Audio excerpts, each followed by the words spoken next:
forêt amazonienne constitue une réserve de biodiversité unique au monde.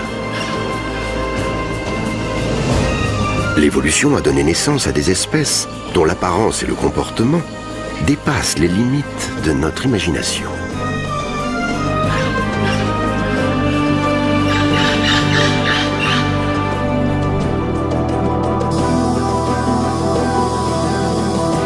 Pourquoi trouve-t-on une telle profusion d'espèces dans cet environnement, considéré tantôt comme un paradis, tantôt comme un enfer vert?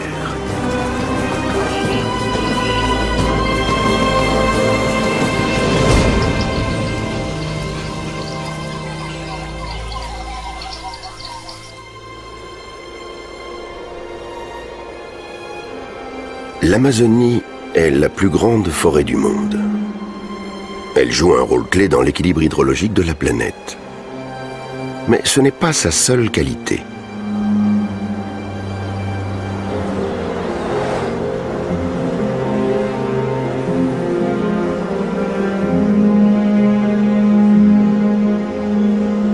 La jungle d'Amazonie est la plus fascinante de toutes les forêts pluviales. Elle s'étend sur 9 pays et plus de 5 millions de kilomètres carrés.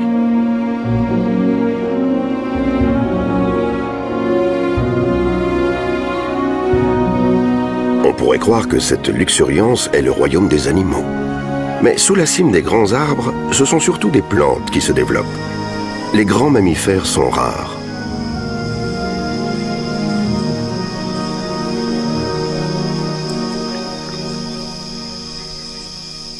Si presque tout le monde connaît le jaguar, l'apercevoir est pratiquement mission impossible. Les pécaris à lèvres blanches font partie de ses proies, et les chasser n'a rien d'une sinécure. Le jaguar suit une tactique bien définie. Il reste à l'affût près des bauges, les mares de boue où les pécaris viennent faire le plein de minéraux.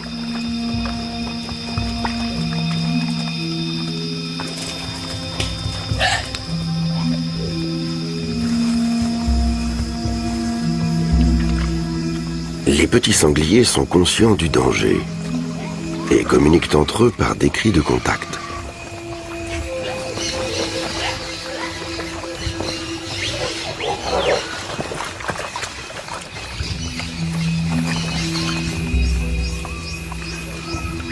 Des deux côtés de la scène, on est sur ses gardes. S'ils s'y mettent à plusieurs, les pécaris peuvent tuer le jaguar. Le félin, lui, espère qu'un individu s'isolera du groupe.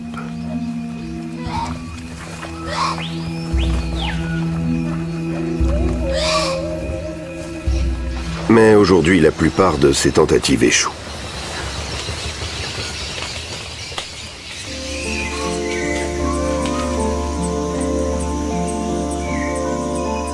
Sous ces airs de cornes d'abondance, la forêt est un milieu contraignant pour ses habitants.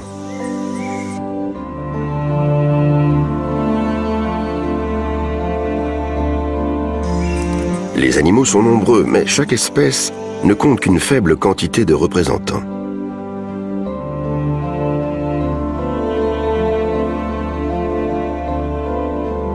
L'arowana argenté, par exemple, est un poisson tout en muscles, doté d'une vue exceptionnelle.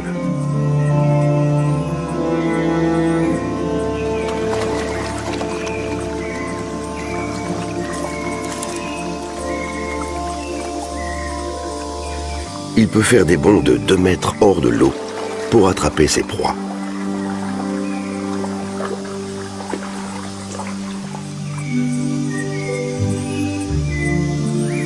Le bassin de l'Amazone est une sorte de creuset de l'évolution.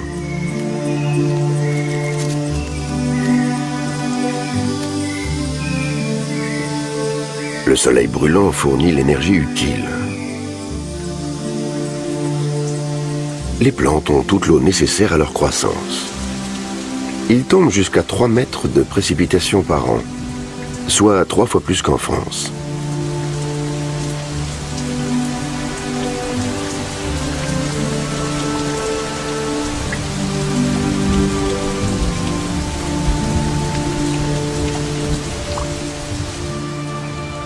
Dans ce milieu si particulier, la vie explose littéralement.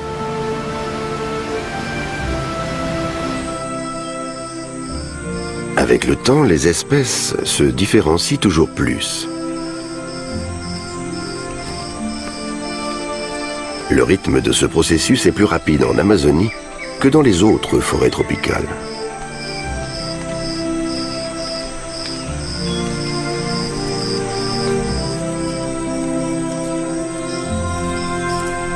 Des millions de formes de vie nous sont encore inconnues.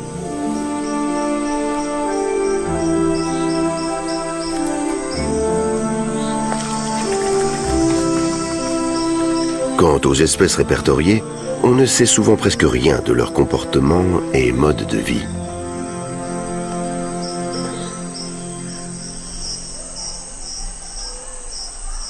La forêt amazonienne couvre à peine 1,5% de la surface du globe, mais elle abrite un tiers des espèces animales et végétales.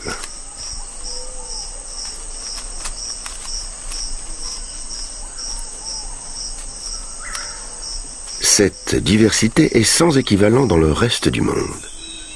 Pour quelle raison ?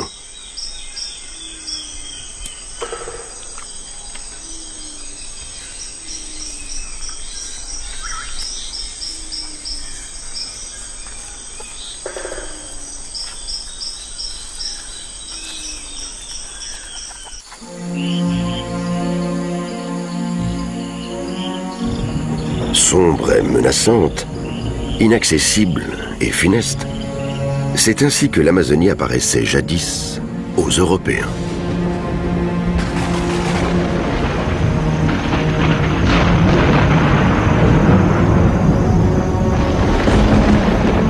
Les scientifiques ne s'y aventuraient qu'à reculons, effrayés par cet enfer vert.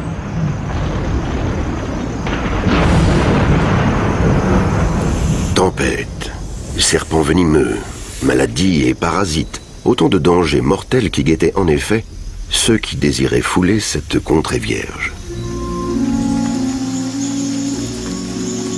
Au milieu du XIXe siècle, Alfred Russel Wallace, un naturaliste britannique plus intrépide que les autres, s'enfonce au cœur de la jungle. Accompagné d'indigènes, il passe 4 ans au bord du Rio Negro, avec l'objectif de recenser le plus d'espèces possible.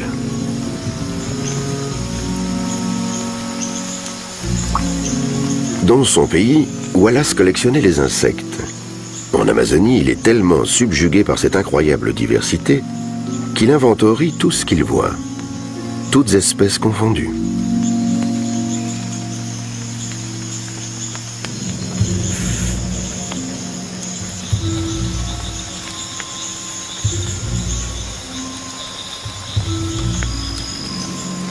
En plus d'être un explorateur audacieux, Wallace s'intéresse aux raisons d'une telle diversité. Pour lui, elle est liée aux contraintes du milieu.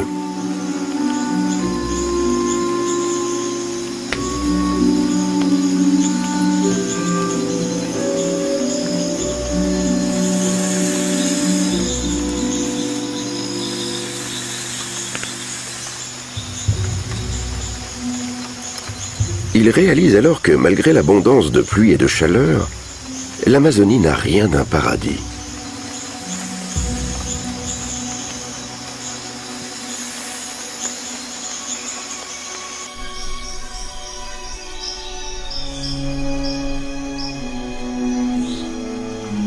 En effet, la pluie qui apporte l'eau indispensable à la vie rend le sol à certains endroits aussi stérile que la terre du désert, en lessivant une grande partie des minéraux.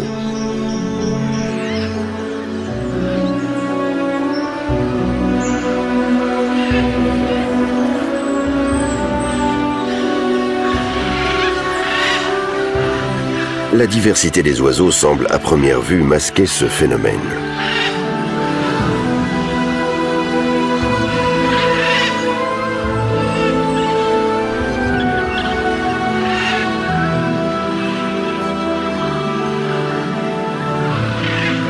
Les plus voyants sont assurément les haras.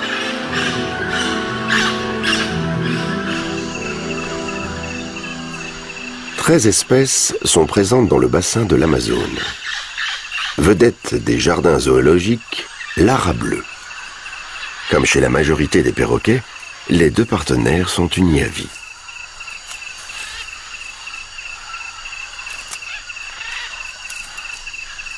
L'ara bleu se nourrit de toutes sortes de fruits.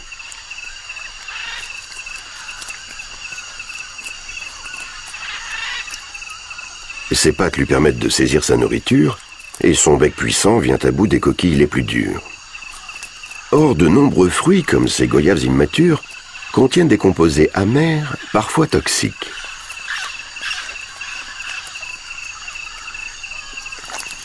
Pour pouvoir les digérer, les haras font régulièrement de grands voyages. Ils se rassemblent en troupes immenses sur les falaises argileuses qui bordent le Tambopata, au Pérou.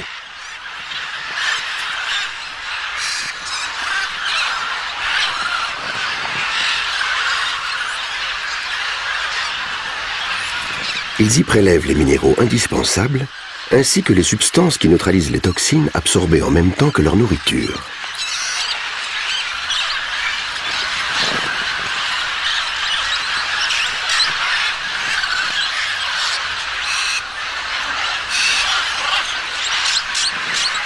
C'est la plus grande concentration d'haras du bassin de l'Amazone. Plus de 15 espèces ont été recensées sur ce site.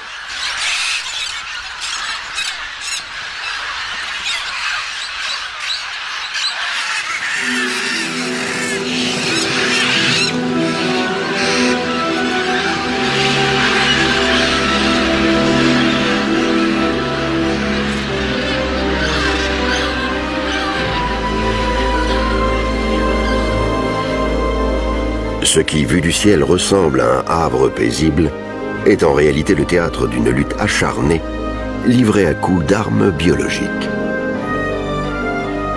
Sur les sols pauvres, les substances nutritives se concentrent dans les végétaux, lesquels sont gorgés de poisons à effet dissuasif.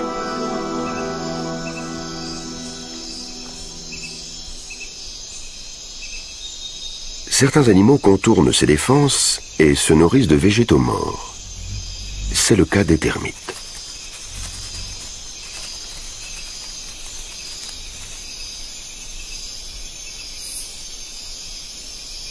Les champignons sont les rois de la matière morte, et la richesse de leur forme n'a rien à envier à celle de la faune et de la flore.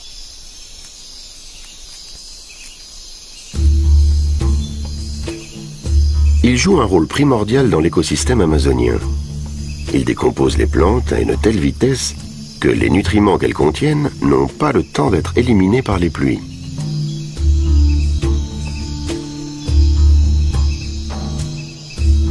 Les bactéries aussi travaillent vite. Elles peuvent en un clin d'œil transformer une simple feuille morte en squelette. Rien ne se perd. Les feuilles vivantes sont épargnées, et ce grâce à leurs toxines.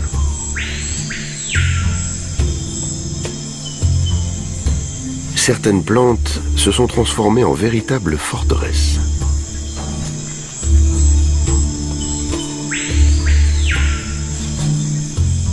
Dans ce monde hostile, les animaux sont obligés de ruser.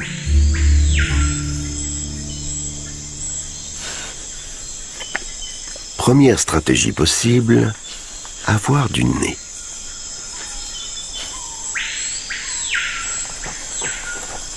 Le tapir a un odorat si développé qu'il sent les phytotoxines et peut choisir les plantes non vénéneuses.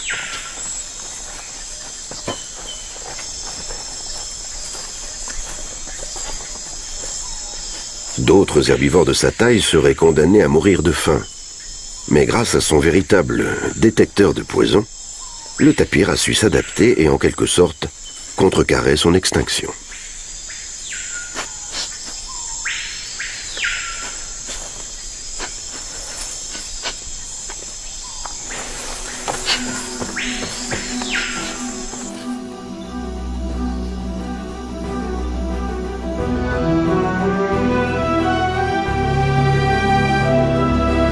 La diversité de la forêt amazonienne est également le produit d'une rivalité perpétuelle entre la faune et la flore.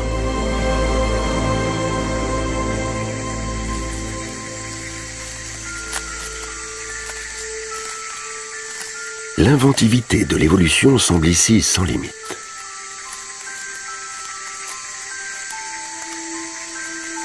Les mandibules de cette fourmi lui permettent de découper les feuilles comme le ferait une mini-scie circulaire.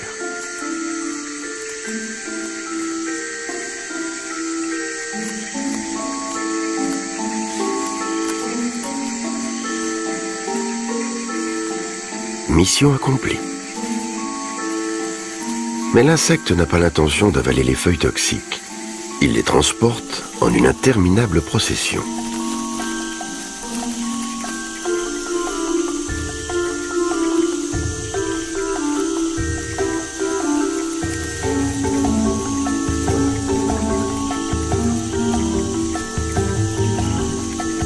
Le nom de cette coupeuse de feuilles, la fourmi champignoniste.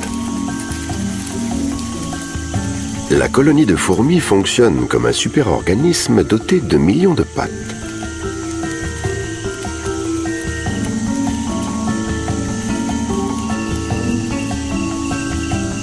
Et sur l'autoroute des fourmis, il y a affluence. La file qui vient en sens inverse a déjà déchargé son butin et part à l'assaut d'autres feuilles. Des congénères plus petits sont pris en stop par les porteurs pour éloigner les parasites éventuels.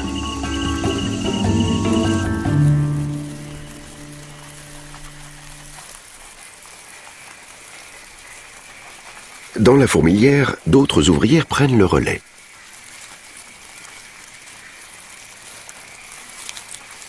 Tandis que le chef de chantier va rejoindre le site de récolte suivant, les petites ouvrières tranchent la feuille et la transportent dans une champignonnière. Elle servira de support organique à la culture des champignons, dont le mycélium sert de nourriture aux fourmis.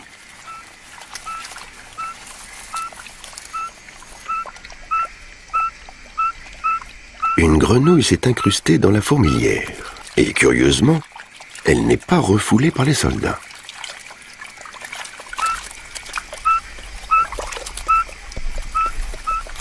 Même ces têtards ne sont pas importunés.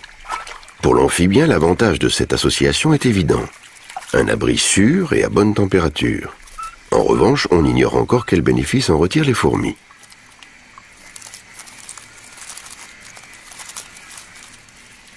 Le rôle primordial des fourmis champignonistes dans la forêt amazonienne est indéniable.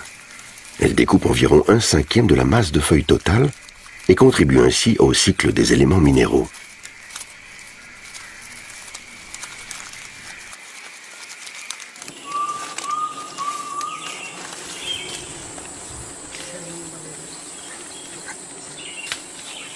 Les Indiens Matis vivent de la chasse, comme leurs ancêtres. Et les poisons végétaux n'ont plus de secret pour eux.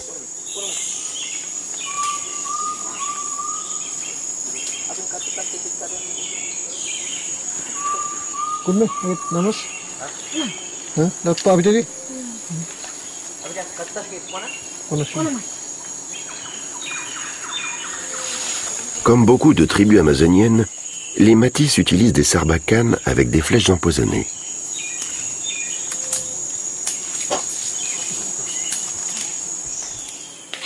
La substance paralysante injectée à ces deux oiseaux, le fameux curare, est extraite de l'écorce de certaines lianes.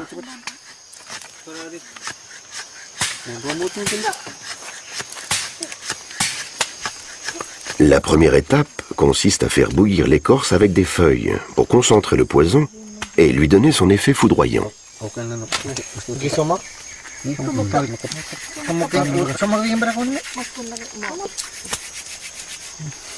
Tous les matériaux nécessaires pour allumer et alimenter le feu viennent de la forêt.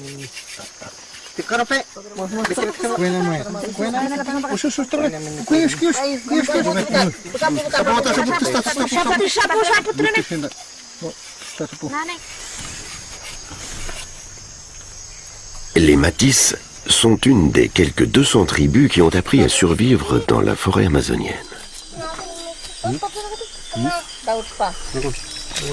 De génération en génération, ils se transmettent oralement leur connaissance des propriétés des plantes.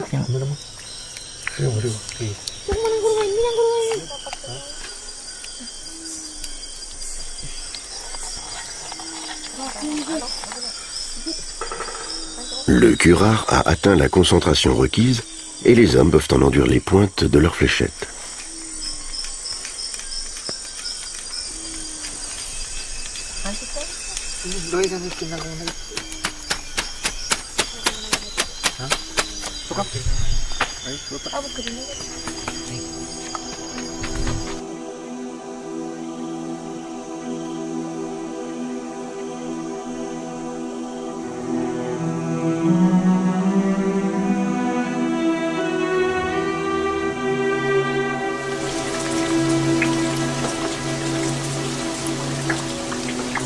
Les pluies fréquentes et abondantes constituent un défi de taille pour la faune et la flore.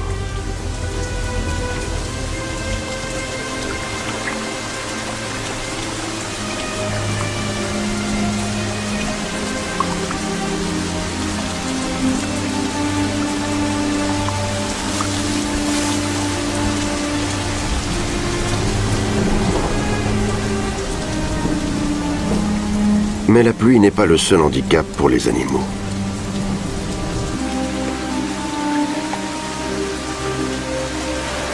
Le bassin de l'Amazone est alimenté par les Andes péruviennes. À la fonte des neiges, les masses d'eau ne sont plus contenues par les fleuves et se déversent sur des kilomètres de plaine. Elles recouvriront au total 1/5 de l'Amazonie, soit un peu plus de 2,5 fois la superficie de la France.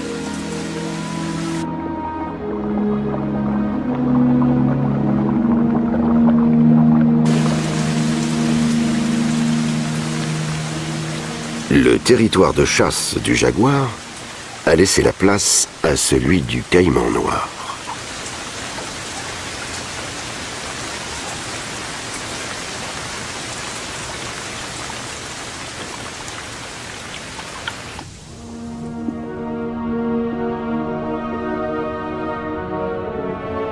Durant des semaines, les arbres vont rester immergés sous plusieurs mètres d'eau. Ils se sont adaptés à cette situation, en captant l'oxygène par les pores de leur écorce ou par des racines aériennes.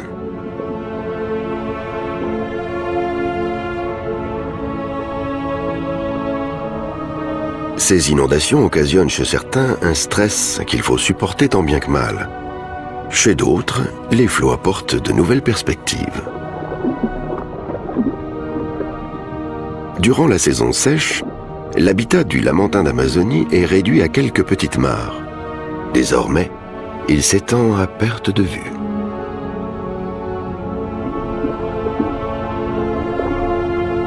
Le petit lamantin apprend à nager là où d'habitude, les singes s'élancent d'arbre en arbre.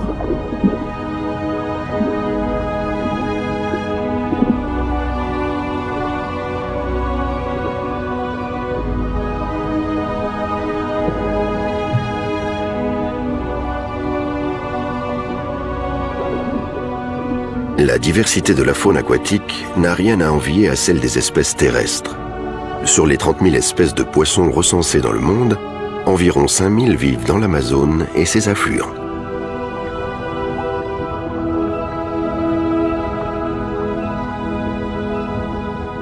Y compris l'un des plus grands poissons d'eau douce, le pirarucu. Il peut mesurer 2,5 mètres et peser 200 kilos.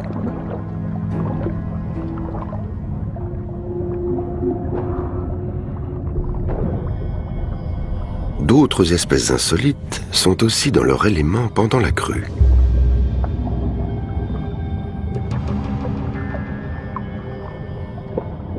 Une tortue matamata chasse les poissons à l'affût sur le fond. Grâce à la petite trompe située au bout de son museau, elle n'a qu'à tendre le cou pour respirer.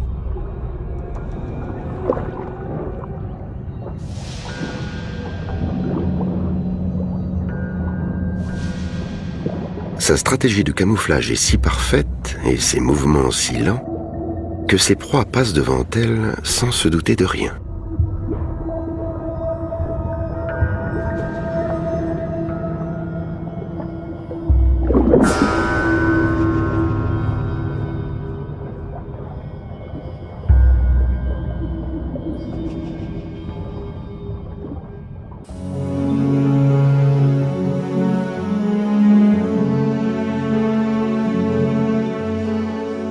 Les écarts extrêmes entre la saison sèche et la saison humide sont à l'origine de l'apparition de nouvelles espèces. Et les inondations annuelles donnent un coup de pouce supplémentaire à l'évolution.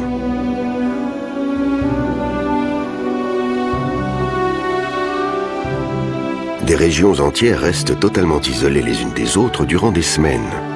C'est ce qui a favorisé, au cours de millions d'années, la création d'habitats bien distincts. Les animaux qui savent nager vont d'île en île et découvrent alors un monde qui n'a plus rien de familier.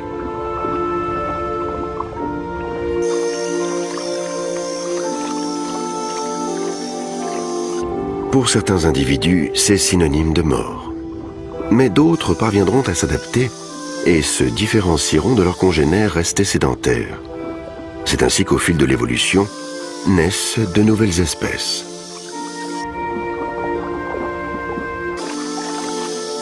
Le tatou à 9 bandes, dont l'aire de répartition s'étend des États-Unis jusqu'au Pérou, est un champion de l'adaptation.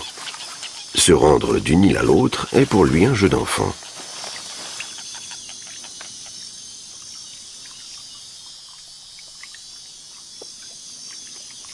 Les animaux qui ne savent pas nager trouvent d'autres moyens pour conquérir de nouveaux territoires.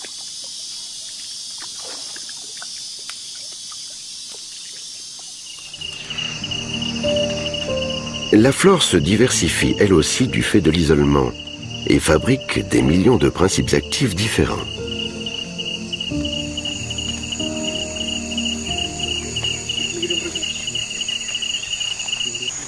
Pour les matisses, la forêt est une immense pharmacie.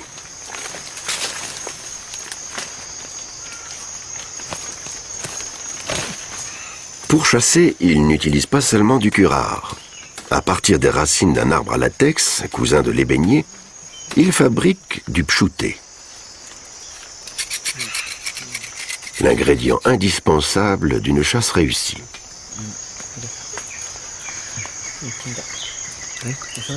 Ils le mélangent à un peu d'eau et en font des gouttes pour les yeux.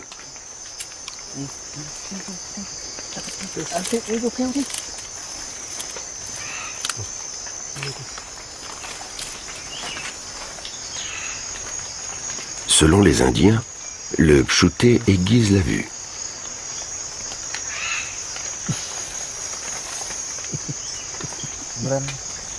Au début, les gouttes brûlent, mais les Indiens n'ont pas peur de la douleur.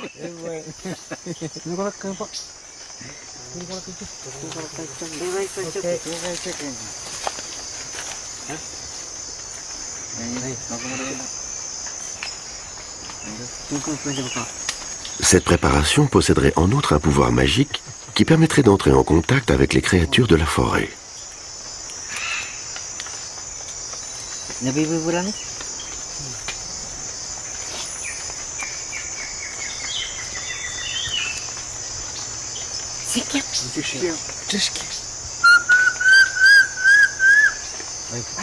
Les matisses pensent que tout ce qui vit a une âme. Ces gouttes sont censées donner à chacun la capacité de vaincre ses proies.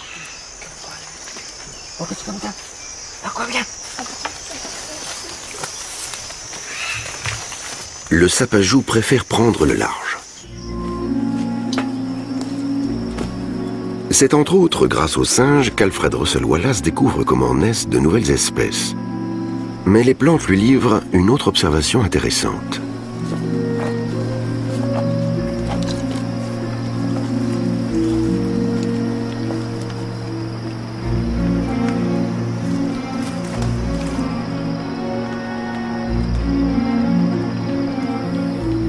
Broméliacées, mousses ou orchidées poussent sur tel arbre mais pas sur tel autre. Pour des animaux et des plantes de petite taille, la distance entre deux arbres peut être aussi infranchissable que le Grand Canyon.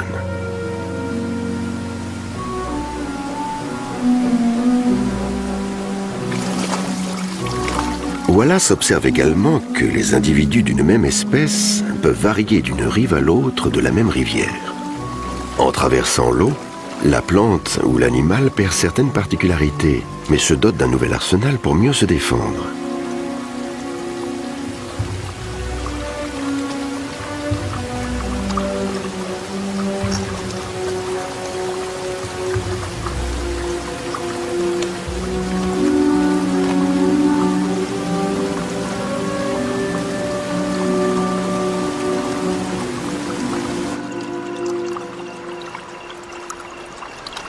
Certains animaux du bassin de l'Amazone ont laissé le biologiste perplexe.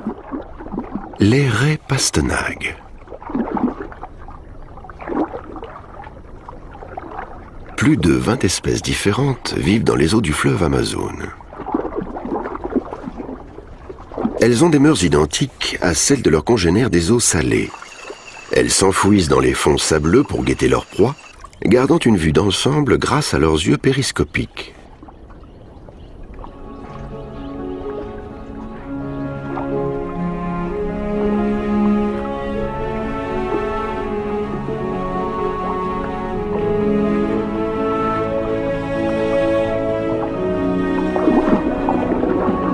Pour se défendre, elles ont un aiguillon venimeux situé dans la queue.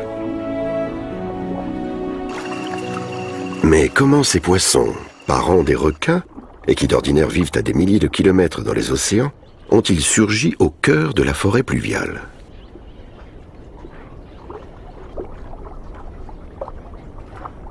Des formations rocheuses enfouies sous plusieurs centaines de mètres de sédiments ont récemment donné la réponse.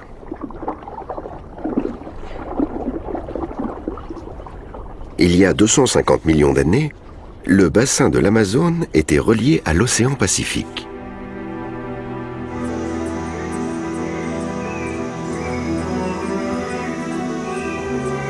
Lorsqu'il y a 15 millions d'années, les Andes ont commencé à se soulever, le fleuve et ses affluents ont été coupés de la mer, et les animaux marins ont été pris au piège.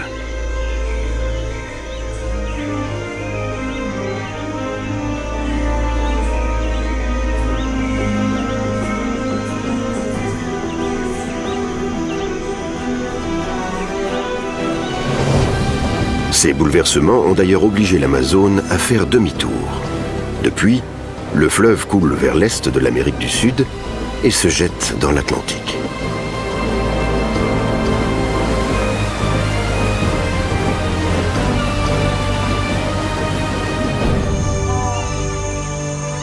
Seules les espèces capables de s'adapter aux eaux douces ont survécu. Le survivant le plus marquant de cette époque est le boto, le dauphin rose d'Amazonie.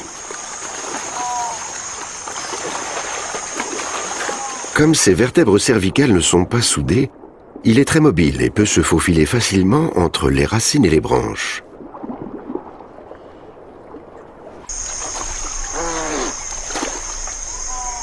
Il chasse dans les eaux opaques par écholocation. Ses yeux sont atrophiés.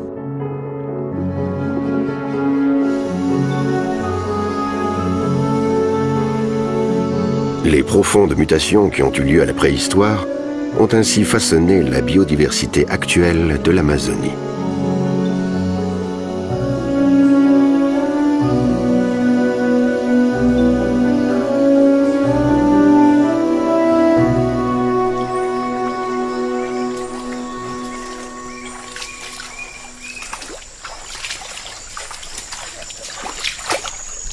Les matis vivent toujours en étroite communion avec la nature.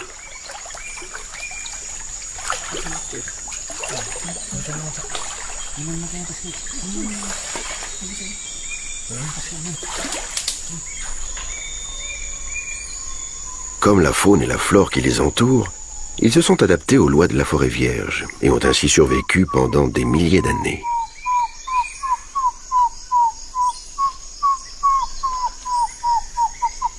Leur peinture faciale évoque le jaguar, le prédateur emblématique de la forêt.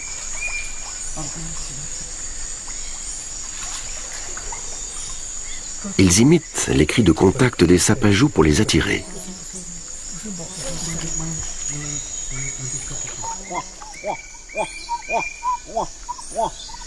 Ce singe a beau être minuscule, c'est un gibier non négligeable.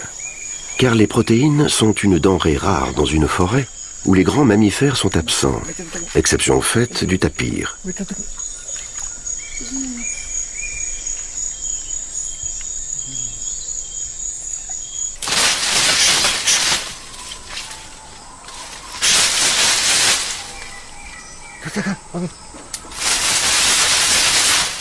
Les hommes attendent que le singe quitte l'abri du feuillage. Le duvet de Kapok confère aux flèches empoisonnées une bonne stabilité dans l'air.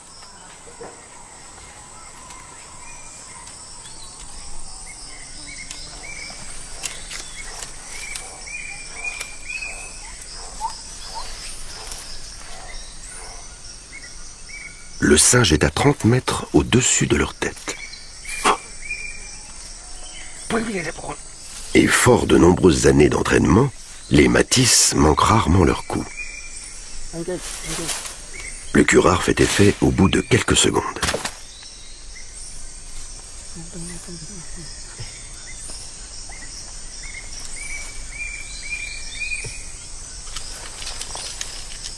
Ces hommes sont des nomades qui vivent en petits groupes. Ils dépendent uniquement des ressources de la forêt pour la nourriture, le combustible et les médicaments.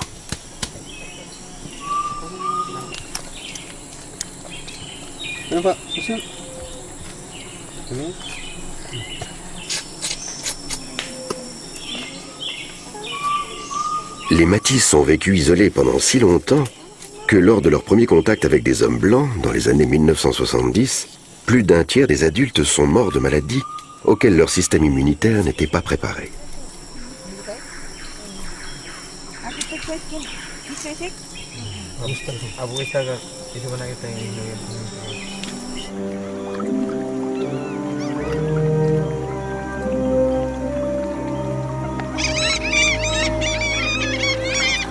Les animaux de l'Amazone sont maintenant confrontés à un nouveau changement, la décrue.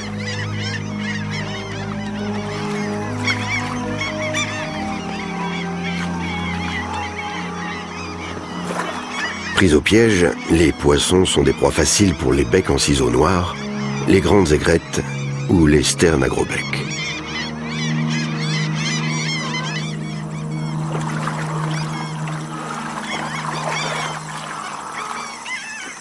Les caïmans, d'ordinaire solitaires, se pressent pour prendre part au festin.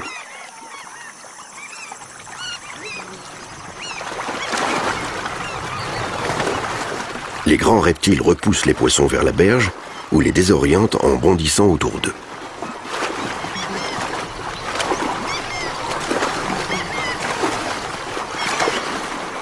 On a longtemps cru que les caïmans se contentaient ainsi d'imiter leurs voisins.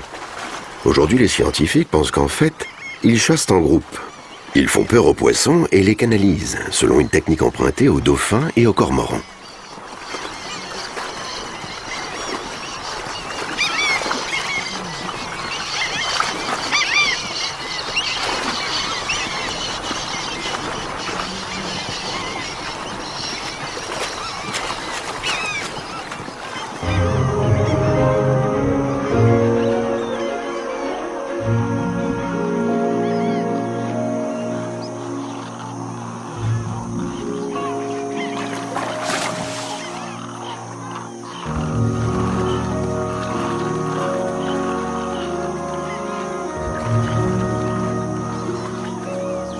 Les paysages sans cesse fluctuants font de l'Amazonie une terre promise pour les oiseaux.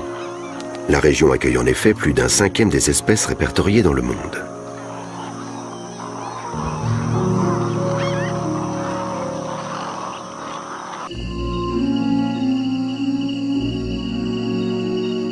Les hommes auraient pu découvrir bien plus tôt les mécanismes à l'origine de la diversité des espèces si le 8 août 1852 n'avait pas eu lieu une tragédie en mer.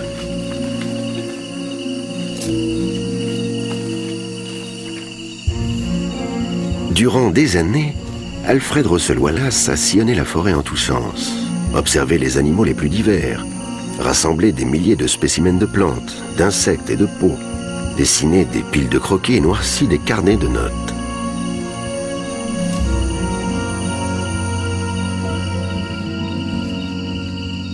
Ces travaux auraient très probablement suscité l'admiration dans le monde entier.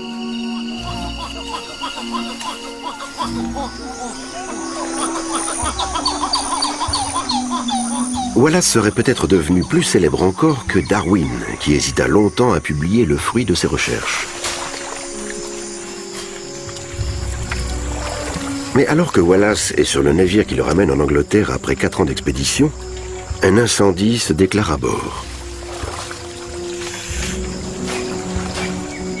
Sa collection inestimable et la plus grande partie de ses notes partent en fumée.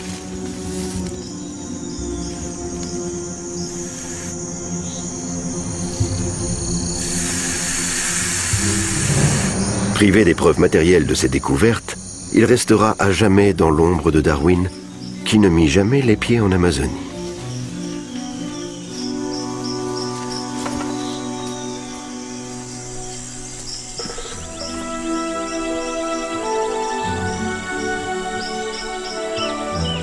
Ce sont les travaux scientifiques de ses successeurs qui lèveront peu à peu le voile sur le caractère unique de l'Amazonie.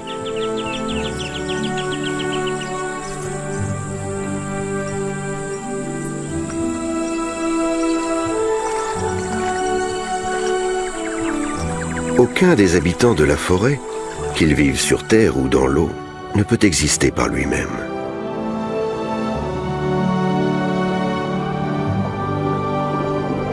Tous sont tributaires les uns des autres au sein d'un formidable écosystème.